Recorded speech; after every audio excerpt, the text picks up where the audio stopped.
Up next on The Way of the Renaissance Man, lessons from a badass Marine Corps fighter pilot.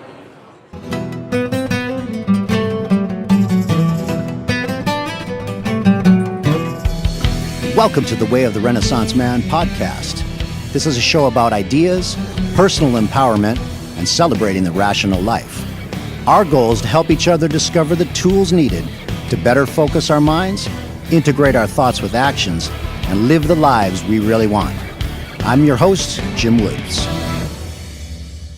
I'm here with one of my first guests on the show. His name is Ed Rush, and this guy is a bona fide badass. Sorry, I should have laughed. I should have growled or something. Yeah, sorry. Well, okay, so in addition to being a super smart guy and a best-selling author and a future presidential candidate, this guy used to fly F-18s for the Marine Corps. So we're talking about a real man here, people, not some perpetrator, okay? This is the kind of guy that you want to know and have on your side. All right, so Ed, welcome to the show. Good to be here, Jim. So after I usually wake up at 4 a.m, I roll off of my bed of nails, and then start with maybe 200 to 300 push-ups. What about the burpees? 89,000 sit-ups, yeah, there and you go. then I usually eat nails, and then I just get to work around 5. Yeah, exactly. I'm just kidding. Exactly. I was up at 8:30 well, this morning. that's my routine as well, man. Yeah. Actually, if you've been in the military, you were obviously, I was too. You get used to getting up early and just going out running, or going out and exercising. It becomes part of who you are. A little bit. You know, and the discipline part of it, kind of just comes into play as well. Yeah. And I like that part of it, but I also didn't like that part of it because when you're doing it, sometimes it kind of sucks. Like anything good and good for you and hard, sometimes it sucks. This is how messed up the Marine Corps is sometimes when it comes to their brainwashing. At boot camp, which for officers is 10 to 13 weeks, depending on how you do it, I did the 10-week version. Every morning you wake up at 5. Every Thursday morning you wake up at 5, you strip all of the linens off your bed, you run down to the end of the hallway, you drop them in a bin, and then you run all the way back. 2 weeks after graduating from boot camp, I'm back at college, in my senior year in college. Wouldn't you know it, on a Thursday morning, 2 weeks after, I wake up and I'm standing at the bottom of my stairs in my dorm room with all my linens in my hand, standing there in my underwear. You are conditioned by Uncle this Sam. This is messed up, man. So yeah, some of the discipline stuff works and lasts a lifetime, but some of it kind of you need to unlearn. Some of it you need to unlearn because it doesn't. You can't. You're not really equipped with an F-18 in real life usually. I've never told that story publicly, by the way. Well, I'm honored, probably. Man. So tell me about the other thing that you have done publicly. I got this book in my hand, which is, you got a dashing picture here. It's called The 21-Day Miracle. Yes, sir. You look like a badass Marine in this picture. Tell me about this book, because one of the important things about this show is we want to help people improve their life. Yeah. Okay. Yeah. We don't want any self-help BS. We want the real deal. You got that right. We want stuff that works, and we want stuff that's going to actually make us better. You got it. So tell me about it, because this is an interesting concept. Yeah, so I'm interested in, first of all, in things that work on planet Earth. If it works and it functions well, I'm interested. The second thing is I'm interested in speed. I'd rather get there in 3 weeks than in 3 years, rather than 30 years. And I know a lot of people who are on the slow road. I want to be on the fast road, because there's this, you only have a certain amount of time, and you want to get a lot done. And so I built a framework inside of 21-Day Miracle to rapid burst success. It works for almost anything. It works for money and business and mindset. It works for creating an inner warrior. I have an entire chapter in there about how to turn yourself into an inner warrior in 21 days. Health and happiness and fitness. So it encompasses family and encompasses everything, but it's a fundamental framework for creating short bursts that have a long-term impact. And it just so happens that 21 days is the perfect time that's not too long, so that you can see the light at the end of the tunnel, but it's long enough to really reinforce a habit. Yeah, see, that's what I like about it, because anybody can stick to a workout or a diet or a discipline plan for a week. Maybe 2. But everybody kind of falls short if they go, if I do this the rest of my life, it's going to suck. I don't want to do this. But if you can see real results and get kind of remap your mindset in a 3-week period, well, anybody can do 3 weeks. And, you got it. I mean, and the changes you can develop will last and kind of amplify off of that. And that's why I like it. Yeah, and the other thing, too, is when you start to discipline one thing, use the word discipline, which, by the way, I congratulate you for. Most people in the personal development improvement space don't actually love that word. It's a word people shy away That's from. a negative word almost. But it really means. I mean, I just tell my sons. I have two boys. I have a girl, boy, and a boy. My two boys are 11 and 10, and I tell them, look, there's two kinds of discipline. There's the kind of discipline I can give you to train you, or there's self-discipline, which you can give yourself. Right. I said self-discipline is actually a lot easier. It feels more comfortable. So there's two ways to do it. You know, if you want to get yourself in shape, you can discipline yourself to get in shape, or you can wait till something bad happens, you blow a knee out or something like that, and then you're forced through the pain to completely change. And Exactly. I'm more on the line of self-discipline. I would just rather get to the result as quickly as possible, and that's my goal. And so I wrote the book around a few journeys that I took on 21 days. I've done 21 days without food. I've done 21 days up in the mountains with no media. I sent my phone to my assistant.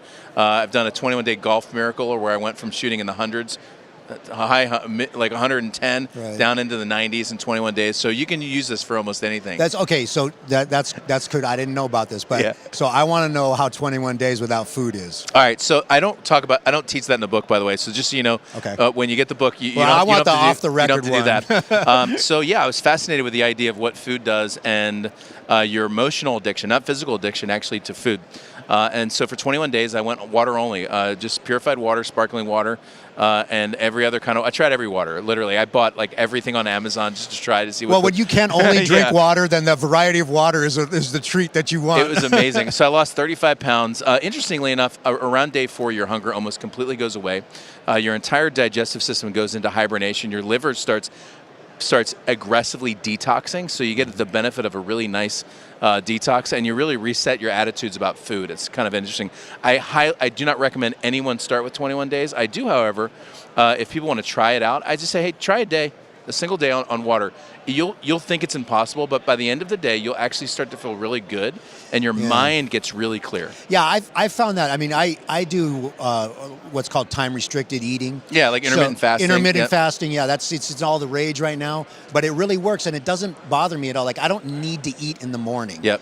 I can wait till noon, I can wait till 1, I can wait till 2. And for my work, it's great because as my main job is a market analyst and stock picker, I'm on the West Coast, so the market opens at 6:30 Yep. and it closes at 1.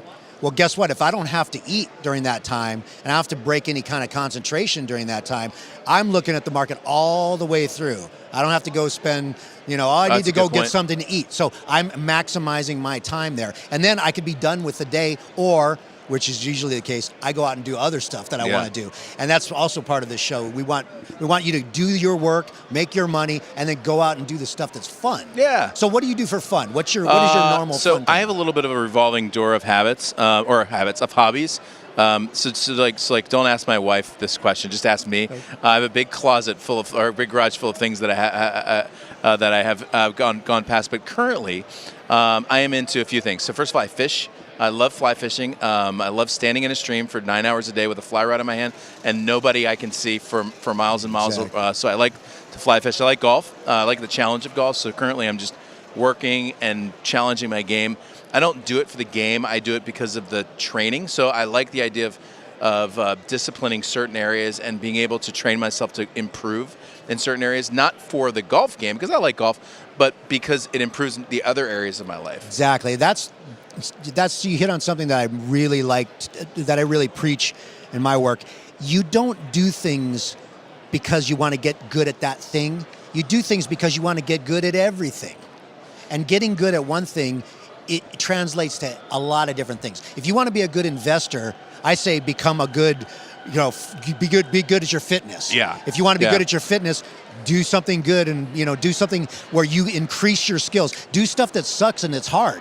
Learn some martial arts. Do stuff that is like fun. And then that way you can challenge yourself and you can gain that kind of mental edge that you need. Like, I mean, how hard was it to learn how to fly an F-18? Yeah, I mean, most people wash out, right? At first, or kill themselves, or try to kill themselves, like I did several times. So, at first it's uncoordinated. You feel like a complete loser. Your instructor keeps taking the controls because you're about to kill yourself. You start wondering if you're ever going to do it. And the thing about that process is, by the time you're in the F-18, you've gone through 4 stages where you had to be the best in the first stage to get to the second stage. You had to be the best in the second stage to get to jets. You had to be the best at jets to be able to get F-18. So you were literally with a bunch of other students Yeah, who are it's the the best, elite the best, the of best, the the best. elite. Exactly. You start to look around, man. I failed kindergarten, dude. So like, I'm looking around. I'm going, I think like they made a mistake before bringing me here. So that self-talk starts to come in, and you're like, I don't know if I've reached finally reached my stopping point. But ultimately, it comes down to just the fundamentals. It comes down to executing the principles with some discipline. So like you've seen the movie Top Gun, where Maverick had like his magic move. Well, I didn't get to the top of the Marine Corps as a one against one dogfighter because of a magic move. I did it simply because I learned and disciplined myself to fly the airplane in its most precise and exact format, and I did it over and over and over again until I was better. Right. So it was, for you, it was a matter not of some kind of like innate ability or artistic, flying patterns or anything like that. No. It was just grinding it out, figuring out that small changes you could make. Yeah. Tell me a little bit. We only And have a couple attractiveness. minutes. But I Attractiveness wanted to helped as ask well. you about this because And humility. And humility. Well. Yeah, that's the other thing I picked up on you, because humility, actually you are humble, because you said, oh, I'm here, what these other guys did, they make a mistake. See, everybody I know who's really good at stuff, they think they're not that good at it. Yeah. But then they get then they're good really at it. good. But Yeah. that must make that's them. what makes Yeah. them good at it. Yeah. Because I know a lot of guys are not good at certain physical things, but they got black belts in jiu-jitsu. Yeah. Or they're like badass, like, tennis players or whatever. It's because they worked their butt off Yep. to get there. They Yep. didn't take it for granted. Now, if you can have the skills and you work hard, then you're Kobe Bryant. Oh, Then yeah. you're Michael Jordan. Yeah. Then you're someone you're an F-18 Then you're pilot. Jim Woods. And Come on. or you're the Renaissance Yeah, man. yeah. Yeah. Thank you. Well, on that note, we're going to end today's show. But I really appreciate you coming on, and I really look forward to. There's one other thing I'll mention. Yeah, man. Ed Rush 2020. 2020, baby. What's up? You going to change Yes, the we were world just or talking what? about this. Change the world in 2.5 years. So I decided to run for president in 2020. It's about time to see the country turn back to the fundamental core ideas that we were built upon, frankly, and also move into the future that we have that's innovative and fun and fast and united. We're called the United States of America. Right now, we're quite divided, and I don't think we should be. I've got friends on all sides of the aisle that we all agree on the same thing, really: compassion, love, kindness, unity, fairness, freedom.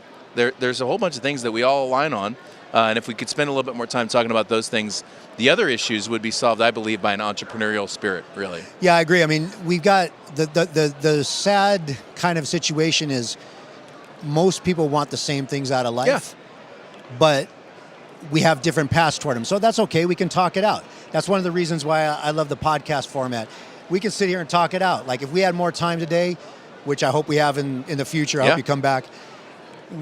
We'll talk. I'll talk about your platform. We'll talk about all the different things that are important, that you see important, and then I'll ask you questions about that, and we'll hash it out even further. So Yep, cool. Thank you so much, Jim, Ed. my man, I appreciate you, buddy. If anybody Thank wants you. the book, Yes, the book. The cheapest version is found at edrushbook.com, which is pretty much the easiest website on planet Earth.